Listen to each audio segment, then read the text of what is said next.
Hello friends, welcome to learner classes. ये जो हमारी घटना चक्र पूर्वावलोकन की सीरीज चल रही थी, इसमें आज हम देखेंगे ज्योग्राफी के प्रश्नों को, जिसमें हमारा टॉपिक रहेगा मृदा अपरदन एवं सुधार और दूसरा टॉपिक रहेगा जो है वो रहेगा प्राकृतिक वनस्पतियां। तो इसमें हम दो टॉपिक जो हैं इनसे बनने वाले जितने भी इम्पोर्टेंट क्वेश्चन है सबको यहाँ पर देखेंगे। तो चलिए शुरू करते हैं। इससे पहले फ्रेंड्स आपसे रिक्वेस्ट है, यदि आप चैनल पर पहली बार हैं तो प्लीज़ चैनल को जल्दी जल्दी सब्सक्राइब कर लीजिएगा, वीडियो को लाइक कर दीजिएगा और शेयर करिए, एंड जो भी आपके सजेशन हो उसे कमेंट बॉक्स में ज़रूर बताइएगा। चलिए देखते हैं पहला क्वेश्चन क्या है। पहला क्वेश्चन है यहाँ पर, भारत में निम्न में से किस क्षेत्र में मृदा अपरदन की समस्या गंभीर है। भारत का कौन सा ऐसा क्षेत्र है जिसमें जो है ये मृदा अपरदन की समस्या गंभीर है। तो ये किसमें गंभीर है, ये गंभीर है शिवालिक पहाड़ियों के पाद क्षेत्र में। राइट आंसर हो जाएगा ऑप्शन बी। अब देखते हैं इसकी एक्सप्लेन। ये जो दिए गए विकल्पों में क्या है, शिवालिक पहाड़ियों के पाद क्षेत्र में मृदा अपरदन की समस्या गंभीर है। इसके अतिरिक्त भारत में मृदा अपरदन से सर्वाधिक प्रभावित कौन कौन से क्षेत्र हैं देख लेते हैं। सर्वाधिक प्रभावित क्षेत्र है चंबल एवं यमुना नदियों का जो है उत्खात भूमि क्षेत्र, और दूसरा जो सबसे प्रभावित है वो है पश्चिमी हिमालय या गिरिपदीय क्षेत्र या शिवालिक पहाड़ियों के इसमें क्या है पाद क्षेत्र शामिल है। और छोटा नागपुर का पठार, ताप्ती से साबरमती घाटी तक का क्षेत्र जो है मालवा पठार, यह भी प्रभावित है। महाराष्ट्र की काली मिट्टी का क्षेत्र जो है, और हरियाणा, राजस्थान, गुजरात के जो शुष्क क्षेत्र हैं ये क्या हैं, ये सभी मृदा अपरदन की समस्या जो है गंभीर समस्या है, इससे प्रभावित हैं ये क्षेत्र। तो इन क्षेत्रों को याद रखिए, ये पूछे जा सकते हैं। देखते हैं अगला क्वेश्चन। अगला क्वेश्चन है यहाँ पर, निम्नलिखित में भारत का कौन सा क्षेत्र मृदा अपरदन या इरोजन से जो है या सॉइल इरोजन से अत्यधिक प्रभावित है। तो वो कौन सा है, वो है चंबल घाटी का क्षेत्र। राइट आंसर हो जाएगा ऑप्शन डी, चंबल घाटी का क्षेत्र। अब देखते हैं अगला क्वेश्चन। अगला क्वेश्चन है यहाँ पर, मध्य प्रदेश के निम्नलिखित में से किस जिले में मृदा अपरदन मिट्टी का कटाव भी जिसे कहा जाता है जो की समस्या है। ये किस में है, ये है मध्य प्रदेश के मुरैना जिले में। मध्य प्रदेश का मुरैना जिला है। ये यहाँ पर जो चारों दिए हैं ये चारों मध्य प्रदेश के ही जिले हैं। जबलपुर, भोपाल, मुरैना और खंडवा, ये चारों मध्य प्रदेश के जिले हैं। तो इसमें मुरैना में जो है ये मृदा अपरदन या सॉइल इरोजन या जो है मिट्टी के कटाव की समस्या सबसे अधिक है।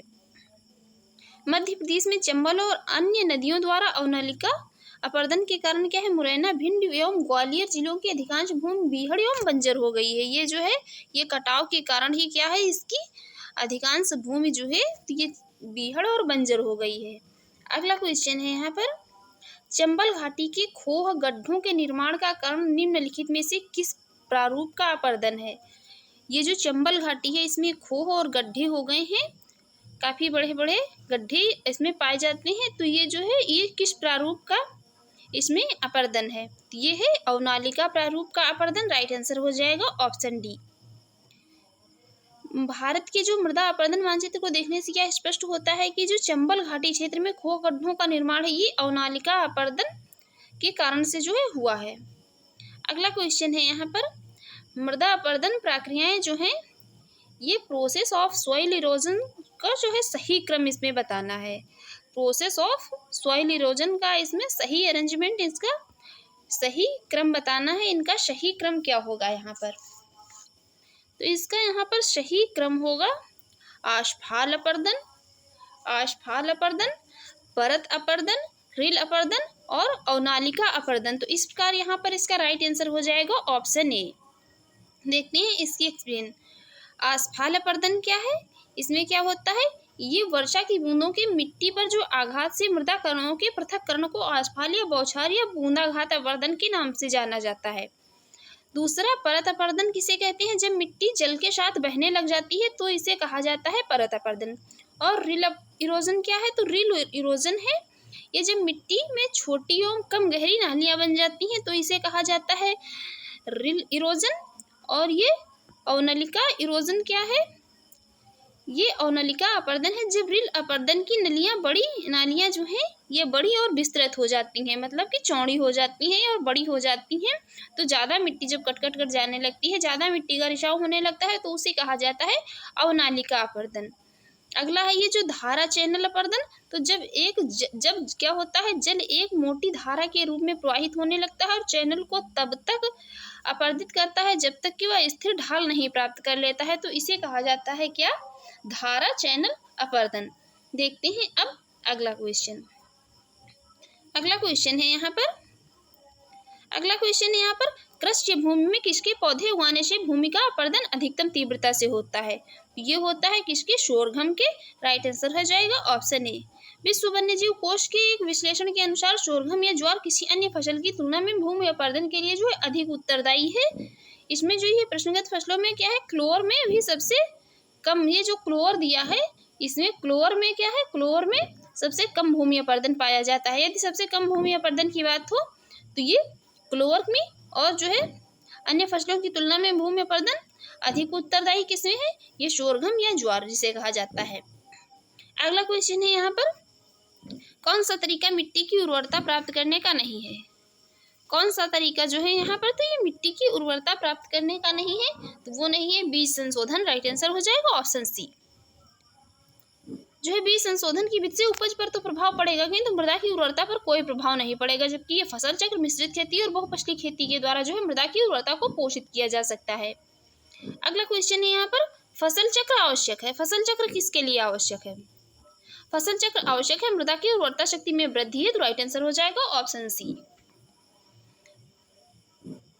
ये जो है फसल चक्र को अपनाने से क्या होता है, कीटों का नियंत्रण होता है, और इसमें जो है इसमें पोषक तत्वों की कमी नहीं होती है, पोषक तत्व इसमें बने रहते हैं इसमें, इसलिए जो है फसल चक्र ये मृदा की उर्वरता शक्ति को बढ़ाता है, इसलिए इसको अपनाया जाना चाहिए फसल चक्र को। देखते हैं अगला क्वेश्चन। अगला क्वेश्चन है यहाँ पर, मृदा संरक्षण के संदर्भ में निम्नलिखित प्रचलित पद्धतियों पर विचार कीजिए। मृदा संरक्षण में इसमें कौन कौन सी विधियां हैं जो मृदा संरक्षण के लिए उपयुक्त समझी जाती हैं भारत में। तो इसमें कौन सी उपयुक्त समझी जाती है, सस्यावर्तन या फसलों का हेरफेर, ये सही है। दूसरा है यहाँ पर बालू की बाढ़, ये जो है मृदा संरक्षण के लिए प्रचलित पद्धति नहीं है भारत में। दूसरी है वेदिका निर्माण या टेरेसिंग, ये भी समझी जाती है। और चौथी कौन है, वायुरोध, तो ये भी जो है मृदा संरक्षण के लिए भारत में प्रचलित पद्धतियां हैं। तो इस प्रकार यहाँ पर राइट आंसर हो जाएगा इनका ऑप्शन सी, 1, 3 और 4। देखते हैं इसकी एक्सप्लेन। मृदा संरक्षण के संबंध में जो प्रचलित पद्धतियों में सस्यावर्तन, वेदिका निर्माण और वायुरोध को भारत में उपयुक्त समझा जाता है। अगला क्वेश्चन है यहाँ पर, अगला क्वेश्चन है, भारत में मृदा अपक्षय समस्या निम्नलिखित में से किससे या किनसे संबंधित है। मृदा अपक्षय की समस्या किससे संबंधित है, मृदा अपक्षय की समस्या, तो मृदा अपक्षय की समस्या का संबंध है किससे, वनोन्मूलन से। वनोन्मूलन से जो है मृदा अपक्षय की समस्या का संबंध है। राइट आंसर हो जाएगा ऑप्शन बी, केवल दूसरा। भारत के जिन क्षेत्रों में वनोन्मूलन या वनस्पतियों का नाश किया गया है वहां मृदा अपरदन बहुत अधिक होता है। इसका कारण यह है कि पेड़ पौधों की जड़ें मिट्टियों को जकड़े रहती हैं, जिससे जल तथा जो है वायु मिट्टी का अपरदन आसानी से नहीं कर पाते हैं। इसके अतिरिक्त पेड़ों के तने पानी के बहाव की गति को कम कर देते हैं। स्थानांतरण कृषि से वनों का नाश होता है और मिट्टी कट जाती है। वेदिका कृषि मृदा अपक्षय की समस्या से संबंधित नहीं है। वेदिका कृषि जो है तो ये क्या है, ये मृदा अपक्षय की समस्या से संबंधित नहीं है, और उष्णकटिबंधीय जलवायु भी मृदा अपरदन के लिए उत्तरदायी नहीं है। अगला क्वेश्चन है, मृदा अपरदन रोका जा सकता है। मृदा अपरदन को रोका कैसे जा सकता है, तो ये रोका जा सकता है वनोरोपण के द्वारा। राइट आंसर हो जाएगा ऑप्शन सी। ये जो है इसको मृदा अपरदन को रोकने की ये सभी विधियां हैं, जिसमें क्या है, वृक्षारोपण यह सर्वाधिक सशक्त उपाय है, और सोपानी तथा समोच्च रेखीय कृषि और अचरणीय एवं स्थानांतरित कृषि पर जो है क्या करना चाहिए, रोक लगाना चाहिए और मेड़बंदी करनी चाहिए। ये सभी मृदा अपक्षय को रोकने के उपाय हैं। अगला क्वेश्चन है, मृदा क्षरण को रोका जा सकता है। तो ये मृदा क्षरण को कैसे रोका जा सकता है, ये रोका जा सकता है वन रोपण के द्वारा। देखते हैं अब अगला क्वेश्चन। अब यहाँ पर हम देखेंगे ये जो प्राकृतिक वनस्पतियों से बनने वाले प्रश्नों को देखते हैं। इसका पहला प्रश्न, प्राकृतिक वनस्पतियों से बनने वाले प्रश्नों में, प्राकृतिक वनस्पतियों से बनने वाले प्रश्नों में यहाँ पर देखते हैं। यहाँ पर पहला प्रश्न है यहाँ पर, भोजपत्र वृक्ष मिलता है। जो ये भोजपत्र का एक वृक्ष होता है, ये कहाँ मिलता है, तो ये मिलता है कहाँ, हिमालय में। देखते हैं इसके एक्सप्लेन। भोजपत्र या जिसे वर्च वृक्ष हिमालय क्षेत्र में पाया जाने वाला वृक्ष है। इस वृक्ष का सफेद कागज की तरह दिखने वाले छाल का प्रयोग प्राचीन काल से क्या है जो लिखने हेतु किया जाता है। यह वृक्ष अल्पाइन वनों में भी पाया जाता है। कौन? भोजपत्र। प्राचीन समय में है इस पर जो है लिखने का कार्य होता था। लिखने के लिए इसके पत्तों का उपयोग किया जाता था भोजपत्र के। अगला क्वेश्चन है कत्था बनाने हेतु किस लकड़ी का प्रयोग होता है। कत्था बनाने पर किस लकड़ी का प्रयोग किया जाता है? तो वो किया जाता है खैर की लकड़ी का। राइट आंसर हो जाएगा ऑप्शन बी। खैर वृक्ष जो है भारत भर में किसमें विशेषकर सूखे क्षेत्रों में पाया जाता है। अगला क्वेश्चन है यहाँ पर भारत में निम्नलिखित में से किस प्रकार का वन सर्वाधिक बृहद क्षेत्र में पाए जाते हैं। जो सर्वाधिक बृहद क्षेत्र में पाए जाते हैं किस प्रकार के वन? सबसे अधिक क्षेत्र में भारत के कौन से प्रकार के वन पाए जाते हैं? तो वो पाए जाते हैं उष्णकटिबंधीय आर्द्र पर्णपाती वन। राइट आंसर हो जाएगा ऑप्शन सी। देखते हैं इसके एक्सप्लेन। उष्णकटिबंधीय शुष्क पर्णपाती या पतझड़ी वन भारत में सर्वाधिक बृहद क्षेत्र में पाया जाता है। उष्णकटिबंधीय आर्द्र जो है पर्णपाती वन दूसरा सर्वाधिक विस्तार वाला वन है। सागौन तथा साल उष्णकटिबंधीय पर्णपाती या पतझड़ी शुष्क या आर्द्र दोनों वन के महत्वपूर्ण उत्पाद हैं। भारतीय वन स्थिति रिपोर्ट 2019 के अनुसार क्या है? ये 2019 की रिपोर्ट के अनुसार है पर्वतीय आर्द्र जो है शीतोष्ण वन 2.66% क्षेत्र पर है। उपोष्ण शुष्क सदाबहार वन जो है 0.02% क्षेत्र पर है। और उष्णकटिबंधीय आर्द्र पर्णपाती वन है तो ये कितने हैं? जो ये 17.65% एवं उष्णकटिबंधीय आर्द्र सदाबहार वन जो है तो ये 2.6% जो है क्षेत्र पर पाए जाते हैं। ये सभी याद रखिए इंपॉर्टेंट है, ये पूछ लिए जाते हैं। ये वन स्थिति रिपोर्ट 2019 के अनुसार है। अगला क्वेश्चन है यहाँ पर सागौन तथा साल किसके उत्पाद हैं। सागौन तथा साल किसके उत्पाद हैं? तो ये उत्पाद हैं उष्णकटिबंधीय शुष्क पतझड़ी वनों के। राइट आंसर हो जाएगा ऑप्शन ए। अगला क्वेश्चन है यहाँ पर हिमालय की पहाड़ी श्रृंखला में ऊंचाई के साथ साथ किन कारणों से वनस्पति में परिवर्तन आता है। ये किन कारणों से वनस्पति में परिवर्तन आता है? तो तापमान में गिरावट के कारण, बिल्कुल सही। दूसरा है वर्षा में बदलाव के कारण, ये भी बिल्कुल सही है। मिट्टी का अनुपजाऊ होना, ये भी बिल्कुल सही है। चौथा है यहाँ पर तेज हवा, ये नहीं है इसका कारण। जो है हिमालय की पहाड़ी श्रृंखला में ऊंचाई के साथ साथ इसमें वनस्पति में परिवर्तन आता है तो ये तीनों इसके जो हैं इन तीनों के कारण इसमें परिवर्तन आता है। देखते हैं इसका आंसर। यहाँ पर इसका आंसर होगा यहाँ पर 1 2 3। राइट आंसर हो जाएगा ऑप्शन ए।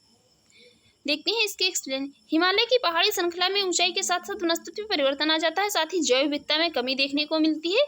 कई बार जो है ये भी पूछा जाता है कि जैव विविधता में जो है कमी देखने को कहाँ मिलती है। ये हिमालय का जो पहाड़ी श्रृंखला है ऊंचाई के साथ साथ वनस्पति में परिवर्तन आता है, जैव विविधता में कमी देखने को मिलती है।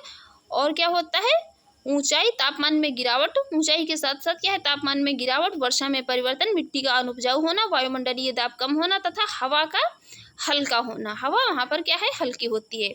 और अतिरिक्त ऊंचाई बढ़ने के साथ क्या भू क्षेत्र का भी कम होना होता है। जलवायु परिवर्तन तथा अक्षांशीय स्थिति का भी प्रभाव होता है।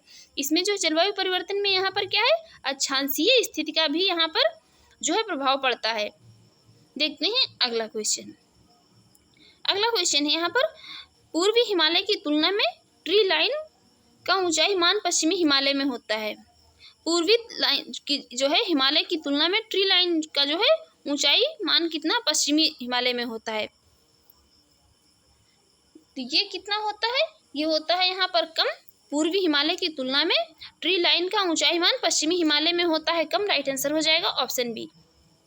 देखते हैं इसके एक्सप्लेन। ट्री लाइन या वृक्ष रेखा पर्यावास की वह सीमा है जहाँ पर वृक्ष उग पाने में सक्षम होते हैं। पूर्वी हिमालय और मध्य हिमालय में प्राकृतिक ट्री लाइन का मान जो है कितना है? ये 3600 से लेकर 3800 मीटर तक होता है, जबकि पश्चिमी और उत्तर पश्चिमी हिमालयी क्षेत्र में इसका मान घटकर कितना रह जाता है? ये रह जाता है 3300 से 3600 मीटर तक। अतः पूर्वी हिमालय की तुलना में क्या है? पश्चिमी हिमालय में ट्री लाइन का मान कम होता है। अगला क्वेश्चन है यहाँ पर पश्चिमी हिमालय संसाधन प्रदेश के प्रमुख संसाधन हैं। तो ये कौन है? ये है वन। राइट आंसर हो जाएगा ऑप्शन ए। पश्चिमी हिमालय संसाधन प्रदेश के प्रमुख संसाधन वन है। इस क्षेत्र के लगभग जो है कितने 65% भूभाग पर वन है।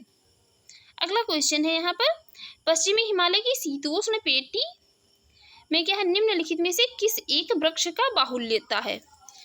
पश्चिमी हिमालय की जो शीतोष्ण पेटी है ये टेम्परेट जोन जो है तो इसमें क्या है, टेम्परेट जोन में किस वृक्ष की बाहुल्यता है, तो ये किस क्षेत्र की किस वृक्ष की बाहुल्यता है, ये बाहुल्यता है देवदार वृक्ष की। राइट आंसर हो जाएगा ऑप्शन बी। यहाँ पर देवदार के वृक्ष क्या है, सर्वाधिक मात्रा में पाए जाते हैं। देखते हैं अब इसके एक्सप्लेन।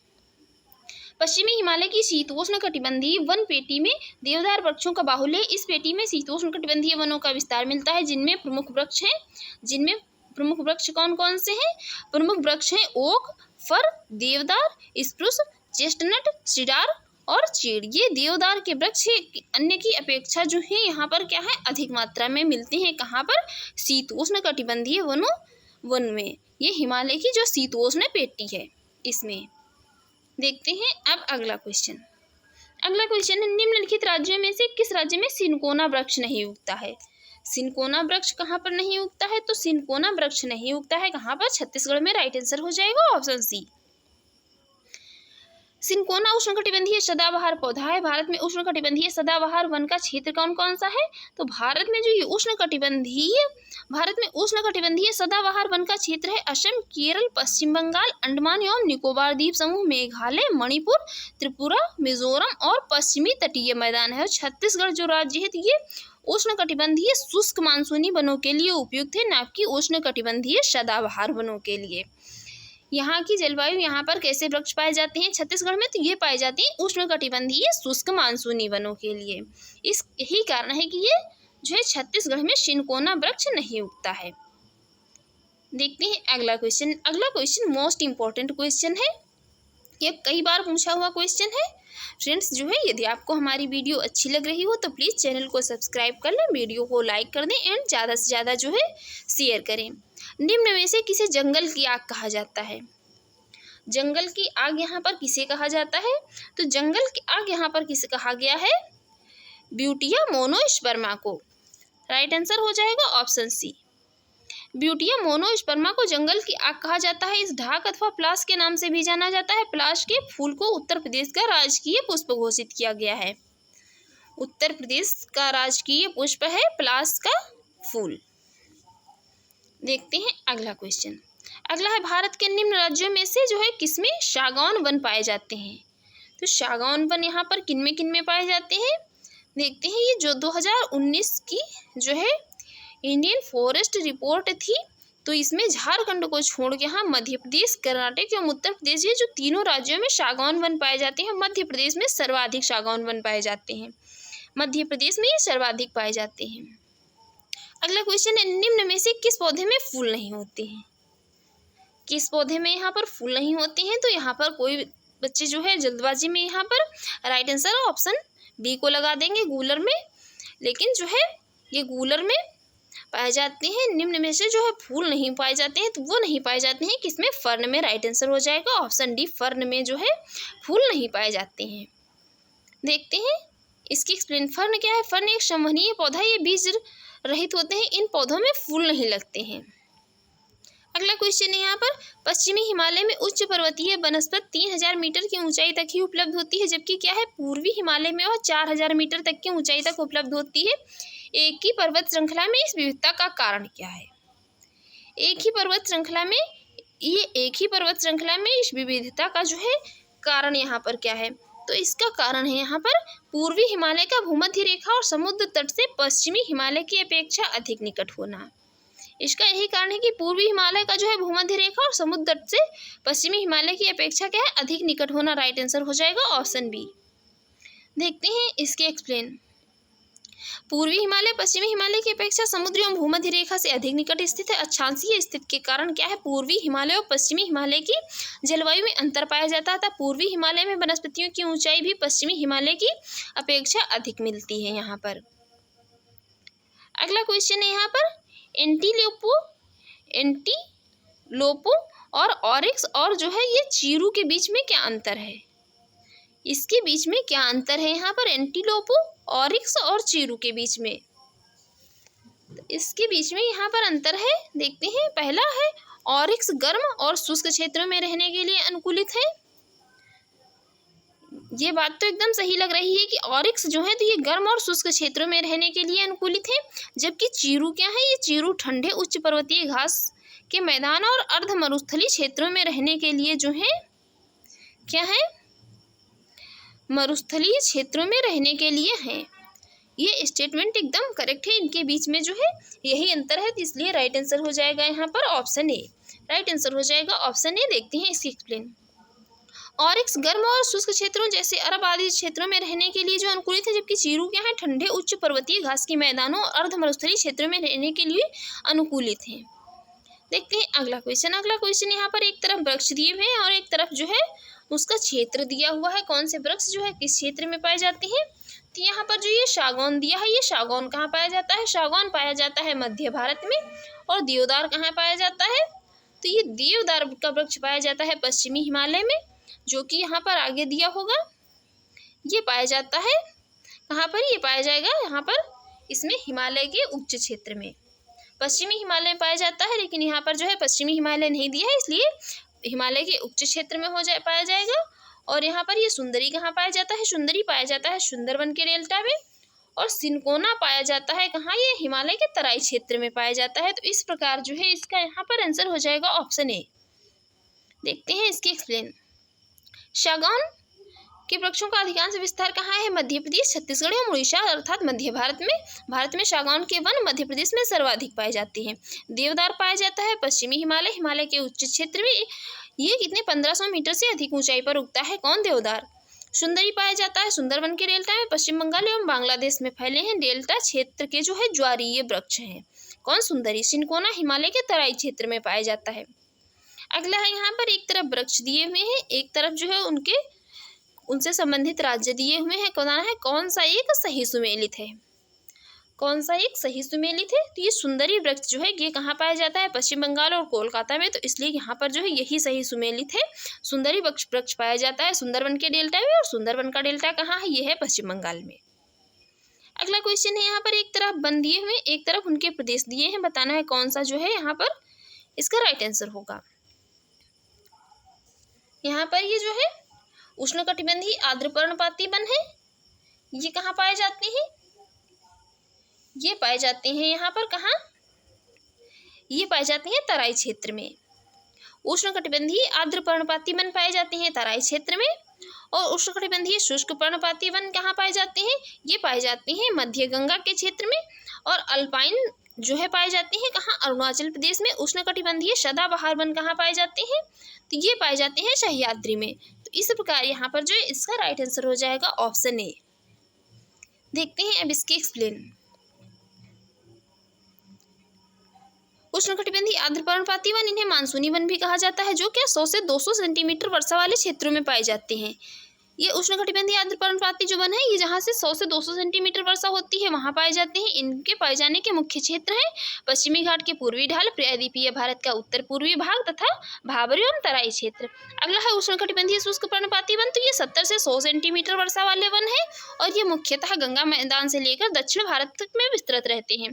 अल्पाइन वन है, तो ये हिमालय की ऊंचाई वाले भागों में लगभग 3000 से 4900 मीटर या शुष्क अल्पाइन पर पाए जाती हैं। अरुणाचल प्रदेश में इन वनों का जो है विस्तार मिलता है। अगला है यहाँ पर उष्णकटिबंधीय सदाबहार वन, तो इन वनों का विस्तार कहाँ है, पश्चिमी घाट, सह्याद्री, उत्तर पूर्व भारत और अंडमान एवं निकोबार द्वीप समूह की जो है 200 सेंटीमीटर से अधिक औसत वार्षिक वर्षा जहाँ पर होती है वहाँ इन वनों का विस्तार पाया जाता है, कौन से, उष्णकटिबंधीय सदाबहार वनों का। अगला है यहाँ पर एक तरफ सूचियाँ दी हुई हैं, एक तरफ जो है वन दिए हुए, एक तरफ जो है उनसे संबंधित राज्य दिए हुए हैं, किस राज्य में जो है या किस क्षेत्र में कौन से वन पाए जाते हैं। यहाँ पर उष्णकटिबंधीय वन है, तो ये कहाँ पाए जाते हैं, ये साइलेंट वैली में। और शंकु वृक्ष, तो ये हिमाचल प्रदेश से संबंधित है। कच्छ वनस्पति है सुंदरबन से संबंधित। और पतझड़ वन है, तो ये राजस्थान से संबंधित है, क्योंकि पतझड़ वन राजस्थान से संबंधित है। राजस्थान में पानी की कमी पाई जाती है, इसलिए जो है यहाँ पर पतझड़ वन पाए जाते हैं, ताकि गर्मियों के समय में जब पानी की कमी होती है तो क्या करते हैं, वृक्ष अपने पत्ते गिरा देते हैं, जिससे कि जो वाष्पोत्सर्जन ना हो और जो है पानी उनके अंदर संचित रहे। क्योंकि वाष्पोत्सर्जन के द्वारा क्या होता है, जो पानी पेड़ों का बाहर चला जाता है, इसलिए यहाँ पर इसका राइट आंसर होगा इस प्रकार यहाँ पर ऑप्शन डी। देखते हैं अब अगला क्वेश्चन। अगला क्वेश्चन है यहाँ पर लंबी जड़ों और नुकीले कांटों लंबी जड़ों और नुकीले कांटों अथवा शूल युक्त झाड़ियां और लघु वृक्षों वाले आरक्षित अवरुद्ध वन सामान्य रूप से कहाँ पाए जाते हैं? तो ये कहाँ पाए जाते हैं? पश्चिमी आंध्र प्रदेश में। राइट आंसर हो जाएगा ऑप्शन डी। देखते हैं इसके एक्सप्लेन। ये जो उष्णकटिबंधीय कांटेदार वनों से संबंधित है, ये वन क्षेत्र उन क्षेत्रों में पाए जाते हैं जहाँ वर्षा की मात्रा 70 सेंटीमीटर से कम होती है। पश्चिमी आंध्र प्रदेश ये ऐसा ही क्षेत्र है। इन वनों के अन्य क्षेत्रों में क्या है? दक्षिण पश्चिम पंजाब और पश्चिमी हरियाणा, मध्यवर्ती एवं पूर्वी राजस्थान, पश्चिमी मध्य प्रदेश, कच्छ एवं सौराष्ट्र के सीमावर्ती क्षेत्र जो है इसमें शामिल है उष्णकटिबंधीय कांटेदार वनों के में। यहाँ पर ये जो है इन सभी क्षेत्रों में क्या है? ये उष्णकटिबंधीय कांटेदार वन पाए जाते हैं। अगला क्वेश्चन यहाँ पर, निम्न में से कौन सा वृक्ष समुद्र तल में सर्वाधिक ऊंचाई पर पाया जाता है? यहाँ पर समुद्र तल से सर्वाधिक ऊंचाई पर कौन सा वृक्ष पाया जाता है? तो वो यहाँ पर पाया जाता है देवदार का वृक्ष। राइट आंसर हो जाएगा ऑप्शन ए। देवदार वृक्ष के पश्चिमी हिमालय में लगभग 1500 मीटर से अधिक की ऊंचाई पर पाए जाते हैं। ये जो है सर्वाधिक ऊंचाई पर पाया, समुद्र तल से क्या है? ये सर्वाधिक ऊंचाई पर पाया जाने वाला वृक्ष है देवदार।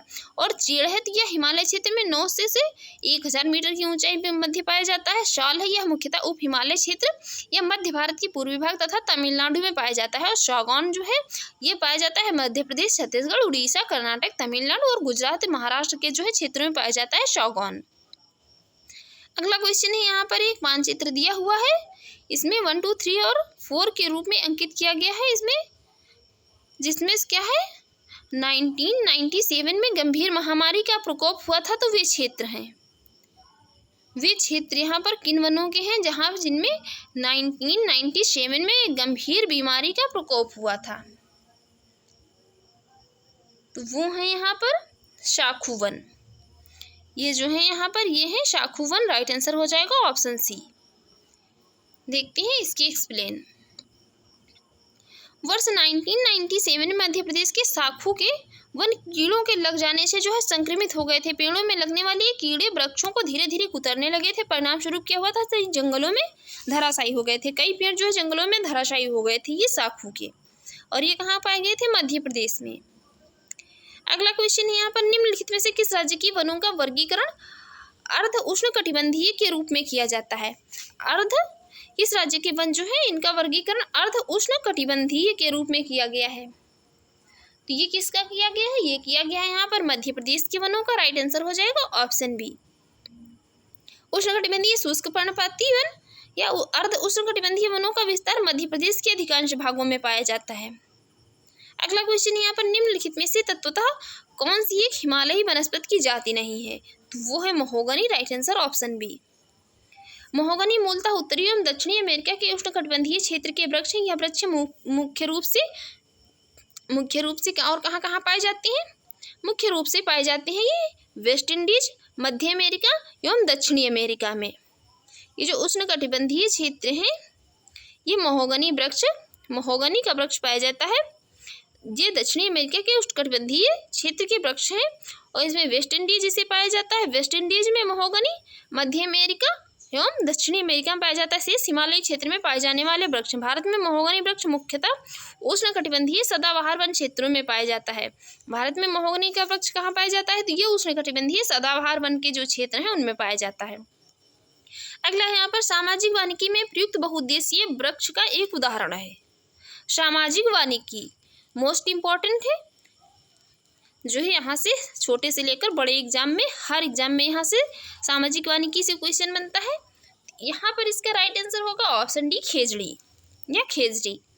सामाजिक वानिकी में प्रयुक्त बहुउद्देशीय वृक्ष का उदाहरण है खेजड़ी का वृक्ष। खेजड़ी वृक्ष को मरुस्थल का राजा भी कहा जाता है। खेजड़ी का उपयोग पशुओं के चारा, ईंधन तथा औषधि के रूप में किया जाता है। इसके बहुउद्देशीय उपयोग तथा अधिक तापमान सहन करने की क्षमता है तथा कम पानी की आवश्यकता के कारण क्या है, सामाजिक वानिकी कार्यक्रम में इसको वरीयता दी गई है। खेजड़ी वृक्ष को वहीं पर क्या कहा जाता है? पर्यावरण का जो है दुश्मन किसे कहा जाता है? वो कहा जाता है यूकोलिप्टस के वृक्ष को। देखते हैं अगला क्वेश्चन। अगला है, लीसा प्राप्त होता है। तो ये प्राप्त होता है चीड़ के वृक्ष से। Right answer option A.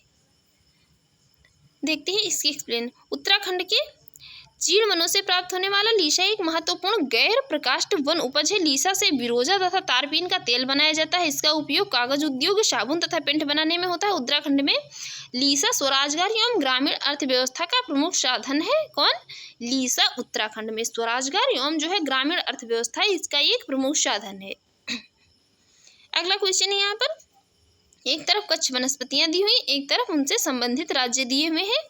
बताना है कौन सी कच्छ वनस्पति जो है किस राज्य में पाई जाती है। तो यहाँ पर जो ये अच्छा रत्नागिरी है, तो ये वहाँ किससे संबंधित है? ये संबंधित है महाराष्ट्र से। दूसरी यहाँ पर ये जो कुंडापुर है, ये कुंडापुर किससे संबंधित है? कुंडापुर का संबंध है कर्नाटक से। और यहाँ पर ये जो पिचवरम का संबंध किससे है? पिचवरम का संबंध है किससे? तमिलनाडु से। और वेम्बनाड क्या है? तो ये एक केरल का जिला है। वेम्बनाड जो है ये केरल का एक जिला है। तो यहाँ पर इस प्रकार इसका राइट आंसर हो जाएगा ऑप्शन डी। देखते हैं अगला। अगला यहाँ पर निम्नलिखित में से किसका सुमेल सही नहीं है? किसका यहाँ पर एक का जो है सुमेल यहाँ पर सही नहीं है? बताना है कौन सा एक सही सुमेलित नहीं है। यहाँ पर ये जो वेम्बनाड के सामने दिया हुआ है कर्नाटक के ही सही नहीं है। वेम्बनाड क्या है? ये केरल का एक जिला है। तो यही इस प्रकार यहाँ पर पूछा जा रहा है, सही नहीं है, तो यही सही नहीं, इसलिए यहाँ पर यही सही होगा। राइट आंसर हो जाएगा ऑप्शन डी। अगला क्वेश्चन है, भारत में उष्णकटिबंधीय वर्षावन की उपस्थिति है। भारत में जो उष्णकटिबंधीय वर्षावन है इनकी उपस्थिति कहाँ है? इनकी उपस्थिति कहाँ है? इनकी उपस्थिति है असम और केरल में। देखते हैं यहाँ पर किस इसमें दिया हुआ है। ये दिया हुआ है ऑप्शन डी में, असम और केरल। भारत में उष्णकटिबंधीय वर्षावन की उपस्थिति केरल और असम में है। ये वन पश्चिमी घाटों के अधिक वर्षा वाले क्षेत्रों जैसे कि कौन कौन से क्षेत्र? लक्षद्वीप, अंडमान और निकोबार द्वीप समूह, असम के ऊपरी भागों, तमिलनाडु के तट तक सीमित है। कौन? ये उष्णकटिबंधीय वर्षावन की उपस्थिति। ये उन क्षेत्रों में भली भांति विकसित होते हैं जहां 200 सेंटीमीटर से अधिक वर्षा के साथ एक थोड़े समय के लिए ही शुष्क ऋतु पाई जाती है। देखते हैं अब अगला क्वेश्चन। अगला क्वेश्चन है यहाँ पर, भारत में किस राज्य का सर्वाधिक क्षेत्र क्या है? घने पतझड़ वाले जंगल से घिरा रहे। तो वो कौन सा है? वो है यहाँ पर मध्य प्रदेश राज्य। राइट आंसर हो जाएगा ऑप्शन सी। इसमें जो है ये सर्वाधिक वन कहाँ पाए जाते हैं? मध्य प्रदेश में पाए जाते हैं। मध्य प्रदेश में कुल वन का क्षेत्र कितना है? 4000। ये कितना है? ये है यहाँ पर 41,000 जो है 17 वर्ग किलोमीटर है। 41,017 वर्ग किलोमीटर मध्य प्रदेश में वन क्षेत्र है। 2019 की रिपोर्ट के अनुसार, इंडियन फॉरेस्ट रिपोर्ट जो है, तो ये 2019 की रिपोर्ट के अनुसार इसका 41,017 वर्ग किलोमीटर मध्य प्रदेश का वन क्षेत्र है। अगला है यहाँ पर, निम्नलिखित में से कौन सा जिला सबसे अधिक घने पतझड़ वाले वन क्षेत्र से घिरा है? निम्नलिखित में से कई जिले दिए हुए हैं ये, तो इसमें बताना है कौन सा जो है जिला सबसे अधिक घने पतझड़ वाले वन क्षेत्र से घिरा है। तो वो कौन सा है? वो है यहाँ पर पश्चिमी चंपारण। राइट आंसर हो जाएगा ऑप्शन ए। वर्तमान और ये जो है प्रश्न जब पूछा गया था 2019 में, तो ये पश्चिमी चंपारण जिला का सबसे अधिक घने पतझड़ वाले वन क्षेत्र से घिरा है। भारत में वन स्थिति रिपोर्ट 2019 के अनुसार पश्चिमी चंपारण में जो कुल है कितना 799.43 वर्ग किलोमीटर घने वन है, जबकि कैमूर में क्या है? ये 525.14 वर्ग किलोमीटर जो है घने वन पाए जाते हैं। तो फ्रेंड्स यहाँ पर जो है हमने इतने क्वेश्चन जो है ये ज्योग्राफी के क्वेश्चनों को देखा। तो फ्रेंड्स ये जो है प्राकृतिक वनस्पति और ये प्राकृतिक वनस्पति टॉपिक और मृदा अपर्दन, ये 2 टॉपिक से यहाँ पर बनने वाले जितने भी क्वेश्चन थे हमने सबको यहाँ पर देखा, जो भी मोस्ट इंपॉर्टेंट वाले क्वेश्चन थे। फ्रेंड्स यदि आपको जो है हमारी वीडियो अच्छी लगी हो और आपके एग्जाम के लिए यूजफुल रही हो तो प्लीज़ चैनल को सब्सक्राइब कर लें, वीडियो को लाइक कर दें एंड ज़्यादा से ज़्यादा जो है शेयर करें। Thanks for watching.